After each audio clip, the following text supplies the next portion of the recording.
Okay, we are going to start discussing families. We've talked about dating and relationships and living together and marriage and the various aspects of marriage. And now we're going to talk about various aspects of families.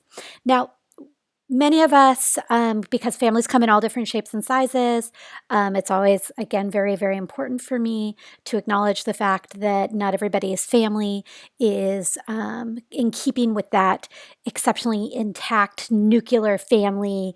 The families don't always necessarily bring us happiness and joy. They can be a part of our lives that can be really, really stressful or painful. And so we all are coming from very, very different experiences. And so when we talk about our families on an individual basis, that's looking at it at a micro level. But the family as a macro level institution, right? We talk so much in sociology about institutions, education institution, government, medical institution, so many different things. I keep repeating, so many of those over and over. Well, the family is one of those institutions. And so as an institution in our society, the family actually provides a lot for society. So I'm going to take you through the things that family does and creates and supports for society, how it interacts with other institutions. So first is economic production. This happens in two ways. First of all, babies are born and they grow up and they become workers in our economy, but then also families need a whole bunch of things. A lot of economic production takes place on behalf of families, whether it's families buying cars or groceries or strollers or sports equipment for extracurricular activities, all those types of things. Protection. So I always tell my students when I'm lecturing in person, when I'm talking about this, imagine if we were all sitting in the classroom together, and when I'm talking to them, we are. If somebody walked in and had a baby in a carrier, that baby was, I don't know, 6 months old or something, and carefully placed the baby in the carrier down on the ground and just said, okay, bye, baby, and walked out. Could we all at the end of the class just be like, bye, baby, bye, and just walk out the door, close the door, baby's all by themselves, right? No. And so I want you to think about if we were in the situation where somebody left a baby sitting in a classroom, what age actually does that baby need to be before we would feel like, okay, bye, you'll be okay, right? A lot of times people say, they joke maybe like 18, 19, but really honestly, it's probably, 12, 13, 14 years old that we would feel comfortable allowing child, a young teenager, to make their way independently in the world. So families provide protection for their young for years and years on end. When you think about the animal kingdom, families do not necessarily provide protection as an animal grows as long as humans do. Humans provide years and years. And that's a social construct in some ways. When you think about it, 100 years ago, more than that, you would have seen a child be perceived as self sufficient probably at an earlier age and looking to the future. Will it, right now, if we were to say 12, 13, 14, one day, will that seem too young and immature? And so thinking about how all those kinds of ideas of protection come together. Next is socialization of children. We will be talking about gender socialization coming up and just all to get, like we've talked about norms a little bit in relation to dating. We learn all of the norms that we function with on a daily basis a lot of times from our families. We pick up more norms from school and friends and peer groups and media and things like that, but a lot of them come from our families. The things that, give people personal space or how to, cover your mouth when you're coughing or, who you hug and who you don't hug and politeness and just on and on and on. Care of the sick and age, that's also a topic that will be coming up in our course. And we've talked about the second shift in our course, right? Where women and men and families have to come home from the workplace and do more and more care work.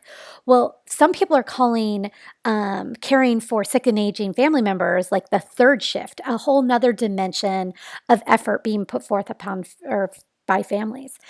it's billions of dollars worth of work, a lot of times, that families are providing for their loved ones who are grappling with a long term illness or just the aging process.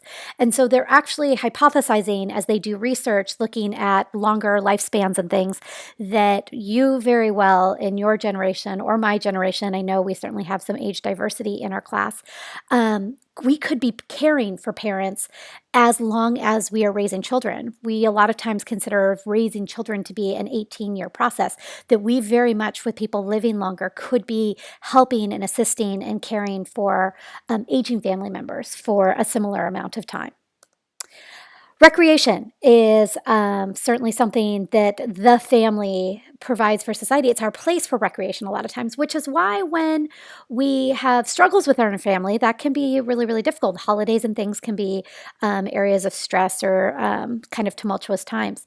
If we were to go down the freeway to Disneyland right now, who's there? Right? A lot of times it's families.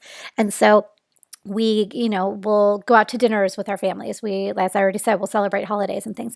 A lot of our relaxation time can take place in families. Sexual control. I know that's not something that you usually think of in relation to families, but by virtue of the fact of who we define as a family member, that's exerting an element of sexual control that, again, if we were to turn to the animal kingdom, isn't necessarily as present. And so our socialization as human beings has this element of sexual control by virtue of our biological connections to family. And then finally, reproduction. People have people, right? So families, and it doesn't necessarily mean that it's that nuclear family. A nuclear family has always been defined as two parents. It's been a heteronormative model for many years. So a male and female parent, and their 2.3 children, and their dog, and their station wagon, and things. But that's changing in many, many ways. We have different kinds of family structures, and so I'm going to move on to discussing that. So, with family structures, we have marriage equality now. And so we have more diversity in families. And although a lot of times with marriage equality and people who are gay and lesbian being married, a lot of times they're following that model of the nuclear family, right? That two parents and kids model, whereas many families are blended in things and so aren't following that model quite as closely as it can be with marriage equality. There's many single parent families. I was raised in a single parent family. I know a lot of times many of my students were. And so single parents can face a lot more stressors because of that second shift and all of the care work that needs to be done. And there's not as many people to divide up all of those tasks and things. Sometimes with remarriage, there can be blended families. We'll talk about this when we talk about siblings and how that can impact sibling socialization. But the idea of blended families, families coming together and being built in all different kinds of ways. As I said, have been raised by a single parent. My mom, she never remarried, but my dad did remarry. He actually remarried after my husband and I got married. So they've been married for, I think, just a year less than us, about 18 years now. And so I have, a stepsister who's a heck of a lot younger than I am, about, I don't know, I'm thinking maybe 15 years. And then I actually have a half sister who is turning 14 this month. And so I am turning 43 next month. And so I am 20, almost 29 years older than she is. So I'm old enough to be her parent. My sister has a 12-year-old, a 12-year-old, a 10-year-old, and a 9-year-old. For a few months each year, they're all right in a row. So I had to think about this because one of them had a birthday. And so if I have a 12-year-old nephew and a 14-year-old sister, I mean, they're really being raised as cousins. We live in various states. They live in Oklahoma, my dad and his family, and my sister and my family and everybody live here in California. But we were just actually out to dinner recently because they were in town maybe 2 weeks ago. And now that my sister is getting to an age where, she's a person, not necessarily as much of a child as she transfers into her teenage years, she acknowledged the fact that her what are her nieces and nephews because she's the aunt to my sister's kids. Heck, she's the aunt to my son. My son is 9 years older than she is, but they feel like cousins. And so we were laughing. She, as a 14-year-old, almost 14-year-old, had brother in laws before she was even born. And so we have these blended families. And I'm telling you this because I want you thinking about the ways that your families have blended together. And maybe it's not your immediate family, but your extended family in some way. The other thing is, I'm raising my son with my husband, but also I'm raising him with his dad, who is my high school boyfriend. And so my son has three parents. And so that brings in the fact that my son has two complete families. And so he has my family and he has his dad's family and he has my husband's family. And so he has, almost three families because of the way that our family is blended together. So blending can take a lot of different shapes. And although it's not always easy, it can be pretty amazing. So, okay, there are people who choose to be child free. And so that is a choice that as a society, a lot of times we don't necessarily act like we can understand. Like we act as if we should, of course, only want to have, three or four kids running around or even, two kids running around, something like that. And so an active choice to be child free. But then there's also people that don't necessarily choose to be child free because they grapple with infertility. And um, the idea of infertility, whether it's miscarriage or any kind of infertility, is something that our society doesn't talk about. Right? We keep it under wraps. We keep it secret. And although I do have, my son that I had when I was very, very young, when my husband and I got married, a little bit less young, we were married for 3, 4, 5 years and decided, of course, we would want to have a child together and possibly a couple of kids. And we found out quickly, it's just full of irony because my son at age 20 when I had him was clearly not a planned pregnancy. And so I just figured that I would be the most fertile person ever. And so when we were finding that we weren't getting pregnant, and we ultimately found out the reason we weren't getting pregnant is because and I will be blunt, my husband's sperm count, because we can't say that, right? I tell the story with my students always, and I talk about the reason that I tell the story and I make jokes about sperm. So I'll spare you. I might not spare you, but at least at this moment I will. The reason I tell the story and I say the words is because so often we can't. We have to be really, really vague, right? And I know that probably when I just said the word sperm count, you were like, ooh, what? We don't talk about these things because, again, norms, right? I've joked sometimes when people ask us, like, oh, you just have your one son, and they kind of pry. It's like, my husband didn't wear his I have no sperm shirt, like t-shirt. Like, you can't talk about this stuff. And so, it's like a club that nobody wants to belong to. When you find other people that have gone through some kind of infertility, you can certainly share with them. But a lot of times people shy away from it because they don't want to, they know you're going through a painful time. They don't want to hurt you further and things. And it can be really, really isolating and really, really scary. To quickly tell you our story, it has kind of an unconventional happy ending of sorts.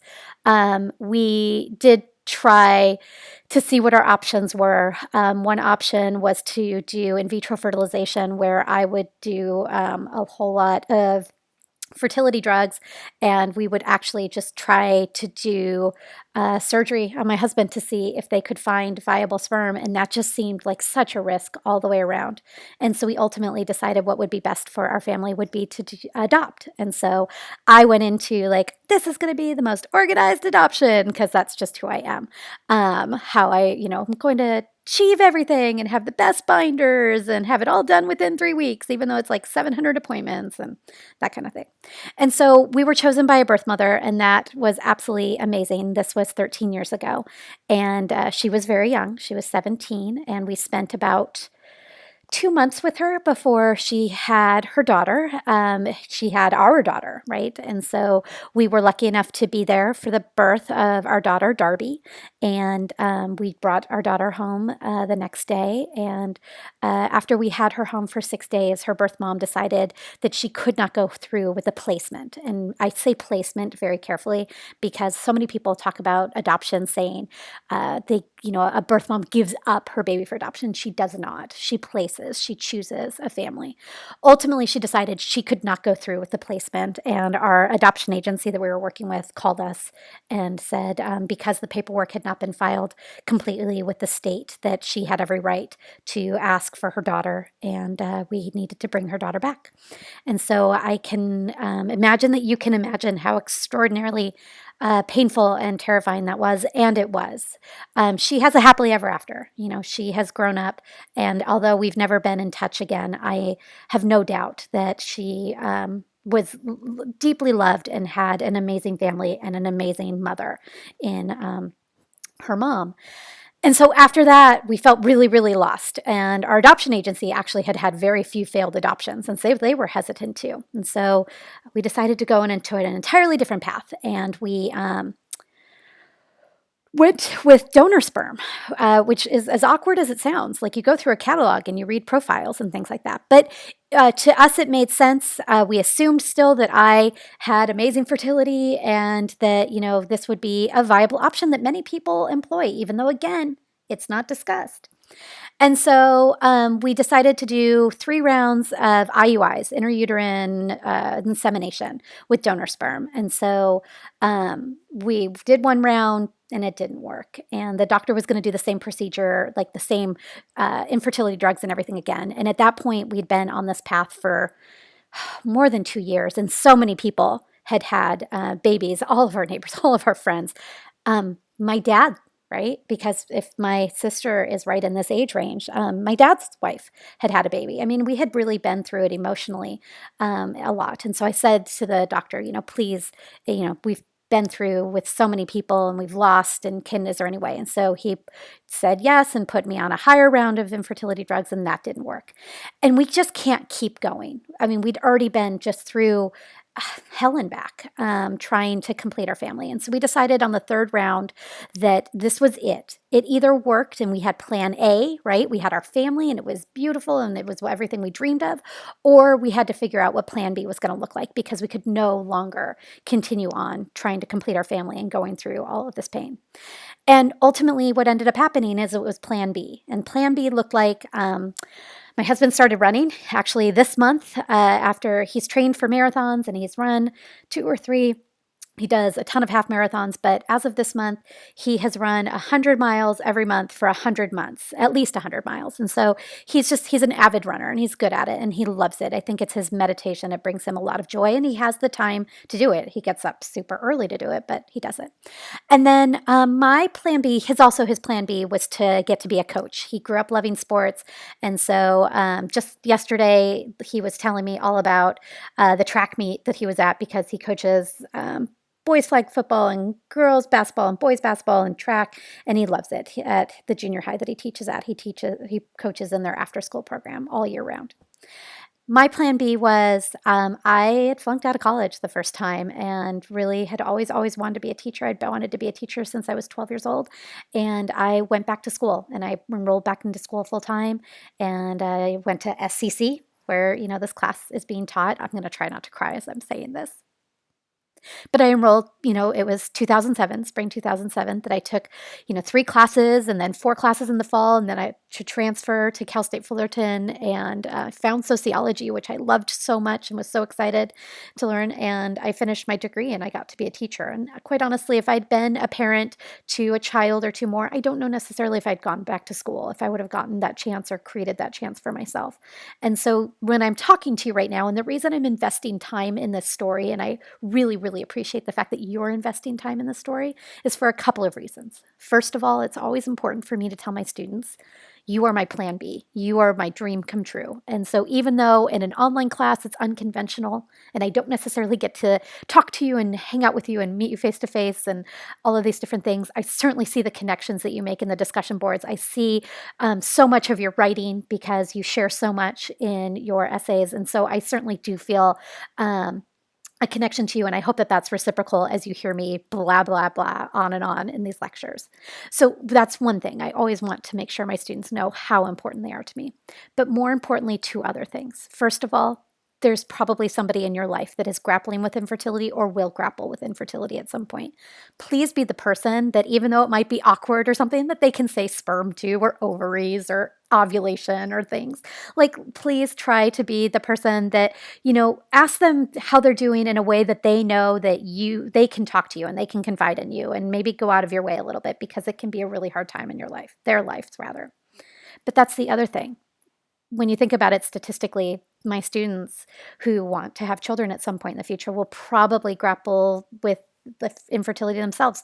Not everybody, but a tiny percentage, which means somebody, right? So if it's, only 2 or 3%, and I have, 200 or 300 students each semester, maybe not 300, but always a solid two something, that means it's going to be a handful of students probably.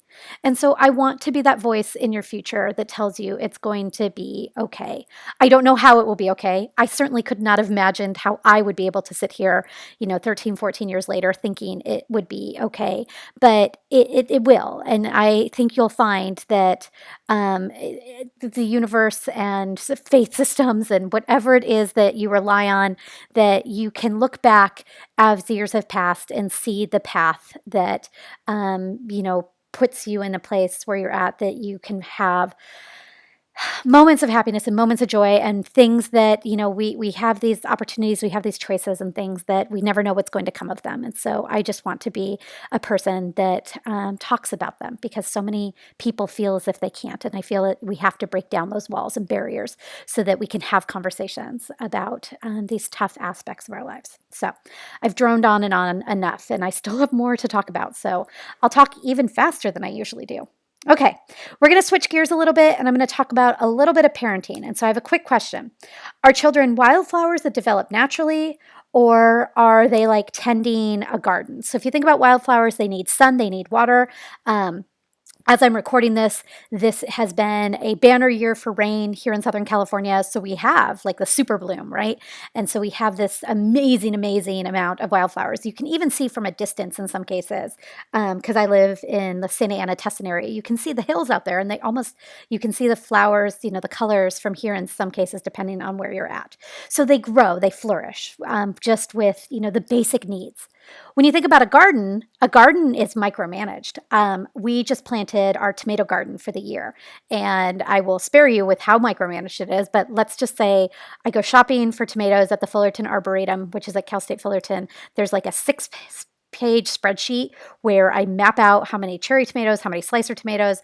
We have researched the best way to grow tomatoes. My husband was just looking the other night about if you should trim them or not trim them, so that on and on and on, right? Gardening is, you're pulling weeds, you're planting things carefully. So it's much, much more hands-on. It's much, much more micromanaged. So when you think about raising children, is it one of those things where you love them, you care for them, you're there for them, you support them, you feed them, and they grow? Or is it more like you have to think through all of the problem solving and how to, do absolutely everything the best at all times, and all the different opportunities and things? So are children like wildflowers, or are they like tending to a garden?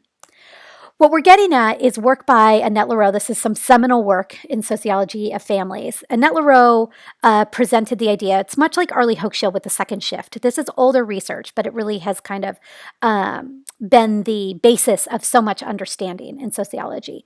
Annette Lareau, before her work, a lot of times differences in parenting choices were attributed to race, culture, ethnicity.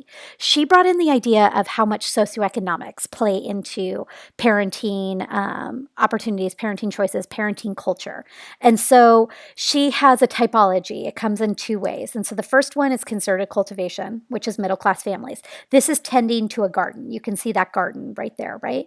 And so the idea with concerted cultivation is we're micromanaging. And although micromanaging gets kind of a bad rap, but we're carefully choosing every move, right? So with concerted cultivation, children's cognitive skills and social skills are constantly being fostered, and a lot of times that's being done through extracurricular activities. So whether it's a soccer team or ballet class or a math tutor or all these different types of things, different ways to nurture children's talents. And so a lot of times too, in addition to a focus on kind of extracurricular opportunities and things and that kind of organization in life, children are approached as if they are like little mini adults, and they're given the opportunity to discuss the things that they want and to debate the things that they feel that they need. And so parents oftentimes are negotiating, and then this can go awry. Annette LaRoe does a great job of talking about the fact that a lot of times we as a society default and just think middle class is always better, right? I mean, certainly from a financial resources position, it's a place of less stress. But these choices aren't necessarily always better because, for instance, one thing it can get a child to feel like this rip roaring sense of, you don't tell me what to do and I get to demand whatever I want to demand. That can go wrong real quick. The other thing, though, going back to the extracurricular activities, one of the other issues can be that if a kid is scheduled from, organized activity to organized activity, when they're actually given like space and free time, they don't even know what to do with themselves as far as like imaginative play or negotiating with classmates or, friends, because so often they are in these activities where they're being told, okay, next we're going to do this and we're going to do that. The other aspect of parenting in Annette LaRoe's typology is the accomplishment of natural growth. And so this is the wildflowers. It's neat that our hills actually seem to look kind of similar to that picture right now. So that's when parents are struggling financially, and that the basics of financial needs can be an inordinate amount of effort. And that's an enormous amount of families, especially here in Southern California, where the cost of living is just they have found that it takes, and I know you know this, more than two people working full-time jobs to even be able to afford an apartment here in Orange County. And so this idea of accomplishment of natural growth, parents, families are working hard to provide food, comfort, and shelter. And they view their children's development. Children are going to be loved, they're going to be fed, they're going to be, raised, they're going to go to school. They don't need all of the extra organization and consideration and focus on nurturing of talents and things. They will grow. They will find themselves. They will be, the people that they are destined and can be at, great levels of, happiness and achievement without all of the extras that maybe other families rely on. So when you have accomplishment of natural growth family, this is a family where a lot of times parents are using more directives. If in a concerted cultivation family, you had a kid who was, I don't know, playing a video game and it's 7:56 p.m. and bedtime's 8 p.m. And you say to them, okay, it's time for bed. Concerted cultivationally raised child, I think I just made up a word, concerted cultivation-y, would be like, oh, mom, can I just get to the next level? And then I promise I'll brush my teeth really fast and everything else. That idea of negotiation, right? It's up for debate. With accomplishment of natural growth, okay, it's time to go to bed. Like, you need to get ready. But mom, why? A kid could whine, as they are so apt to do. Of course, I think we're all probably apt to whining at some point, no matter our age and stage. What's a parent going to say? Like, what did you hear? What's the response to, oh, mom, why? Because I said so. Don't question me, right? That idea of I am the authoritative figure. What I say is not up for debate. So the tend to use more use of directives. Okay, and then finally, there's because of the directives and things, there's a clear boundary between children and adults. And so there is a healthy sense of authority, right? However, the one thing Annette LaRoe warns in relation to accomplishment of natural growth is when you're raised with these directives and no means no, that can be problematic when you go on in life and you are dealing with various institutionalized agents, whether it's an educator, a teacher, a medical professional, a doctor, where if you first hear no, like for instance, my husband works with students receiving special education services. Sometimes schools, sometimes teachers, sometimes districts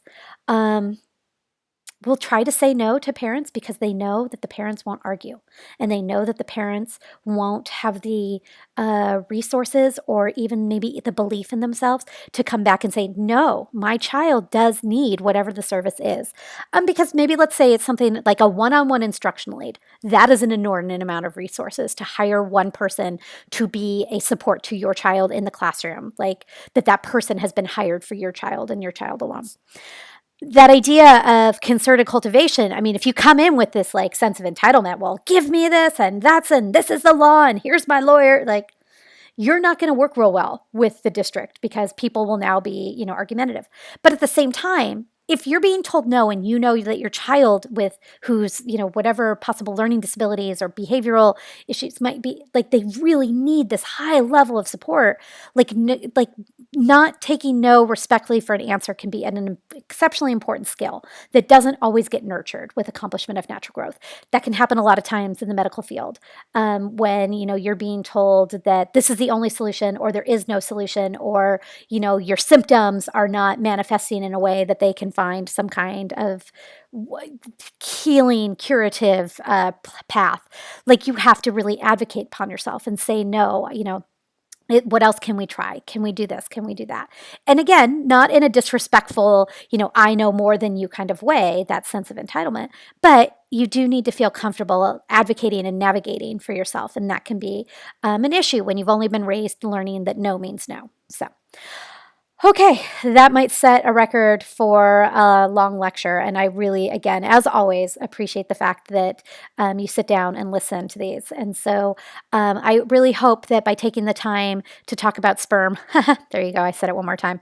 I hope that it gets you thinking about the ways in which families in the world work and our different situations, our different joys, our different pains, and everything in between, because family encompasses so, so very much of that.